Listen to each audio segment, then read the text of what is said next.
Let's move on now to our next segment, and that is headlines across Africa. Don't go away. Headlines across Africa. Headlines across Africa. Headlines across Africa. Headlines across Africa. All right. Okay, so we're flying to Seychelles. Seychelles. Oh, really? Yeah. That's why you're happy. I know. Let's go. Now I'm thinking maybe we should have flown to Seychelles last so that I could stay there.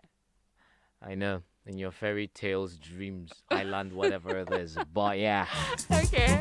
What's happening in Seychelles? So we are reading from the Seychelles Nation. Okay. And the headline reads, Hopes of Higher Heights for Air Seychelles. Oh, okay. That's new. So it looks as though the dark clouds that have been looming over cash-strapped national carrier Air Seychelles might soon be lifted as the National Assembly gears up for debates on the airline's future during Tuesday's sitting. Okay. So ahead of the debate, members of the National Assembly met with high-ranking officials from the company and are said to be satisfied with the plans laid out by the company for a brighter future. The 3-hour-long meeting saw presentations by officials who provided more information as to the financial difficulties the company is faced with and the strategy for pulling the company back to safety in future. So following the meeting, the leader of the opposition, which is Sebastian Pillay, had this to say: I will stand for the employees of Air Seychelles. I do not want that anyone from Air Seychelles lose their employment.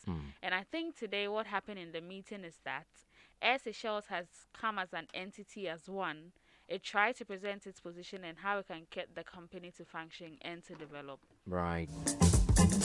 Air Seychelles. Yeah, so the assembly is expected to tackle the matter further, but the Air Seychelles debt to foreign bondholders and R109 million for staff salaries is expected to be a component of the 2021 budget appropriation bill. Okay.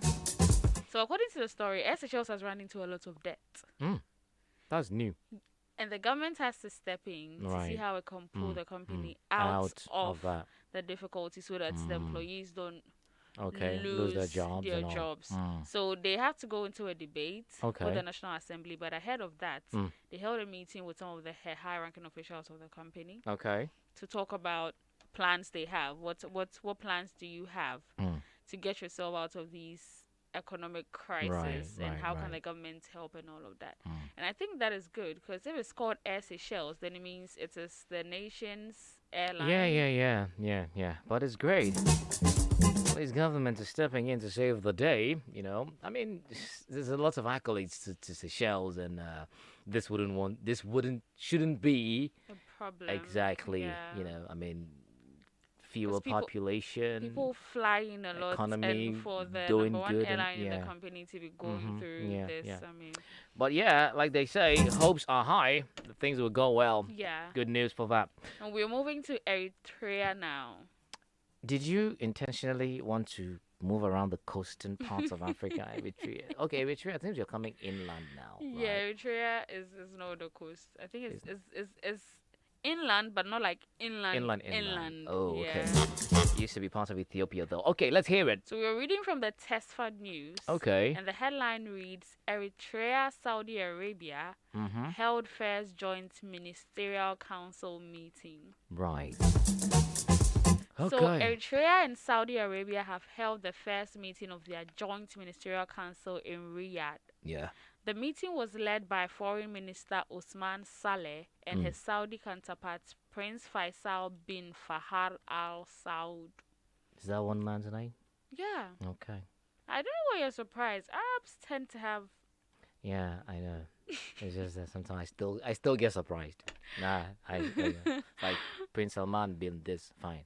Been that and been Charlie. Okay, so Anyway. the meeting focused on strategic issues of common concern. Okay. And at the end of the meeting, a memorandum was signed by the two foreign ministers affirming the decision of both countries to cooperate in the political, economic, as well as security fields. Right. Great. then we are flying back to Benin. Okay. Benin is also. Yesterday we flew to Togo. Togo, yeah. Came back home we've to moved further. Togo. Mm. Yeah, today we're going to Benin. Right. And we're reading from the La Nation. La Nation. The Okay. La Nation. Mm. And the headline reads, Decision of the hack on the pre-campaign. What is incumbent on the media, according to Frank Bochume. Mm. So the advisor to the High Authority for Audiovisual and Communication, hack, Frank Bochume, was received on the program 90 Minutes to Convince. On this occasion, he clarified the decision of the media regulatory institution defining the pre-campaign period.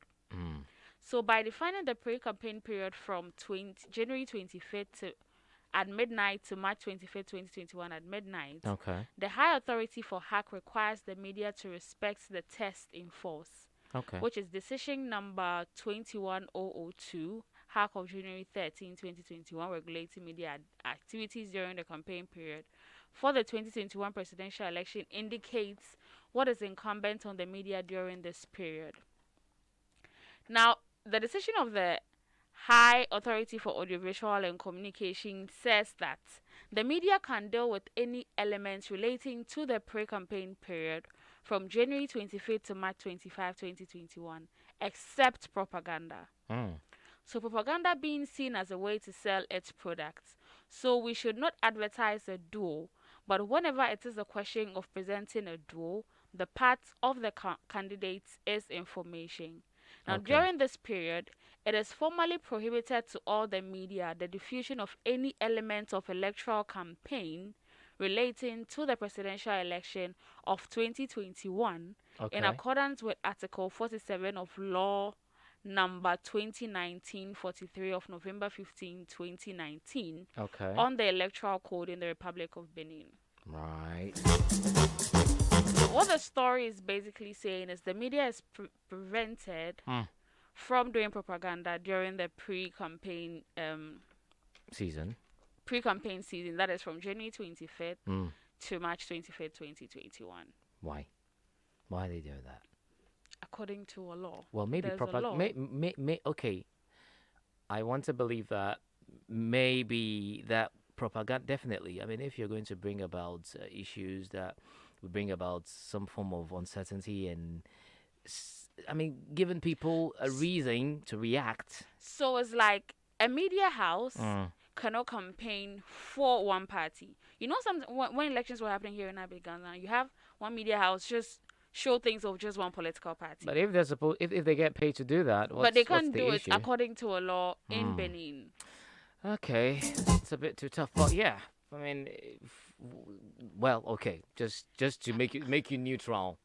Yeah, but Don't I get think involved, this in a way clamps down on press freedom. I think so because unless it's a public based, if it's a private based, and I approach you and I want you to run my campaign stuff, content for me, and I will pay you, what's the problem with that? You know. So, but I'm reading the story and they're saying the hack find its source in the Electoral Code, which stipulates that no media is authorized to relay propaganda information as long as the campaign is not open. So it is until the campaign is open. Yeah, of course, that's fine. And propaganda informations are sometimes very problematic. Yeah, I mean, these you know, bring about you just bring out something that are even country. sometimes not true. You know, and then tempers are flaring and exactly, people are angry, you know, acting on some of the information that are not even accurate. You're not so even sure about. So I think it's great that's because good enough. then that's good enough. It's going to ensure that there will be peaceful elections. Yeah, it's to regulate things happening. I don't think they would go that far to want to tie the hands of the media. Who are they going to report to? The same people. I understand. So those are the headlines we have. Okay. And by the way, Eritrea is actually a coastal country. Okay. Yeah, I mean Ethiopia, Eritrea. It used to be a part of Ethiopia. Then they split. They want their own thing. Okay. The show is Africa Daily on Africa Global Radio. That was Maame Aba. I'm Wamenta sitting in for happy.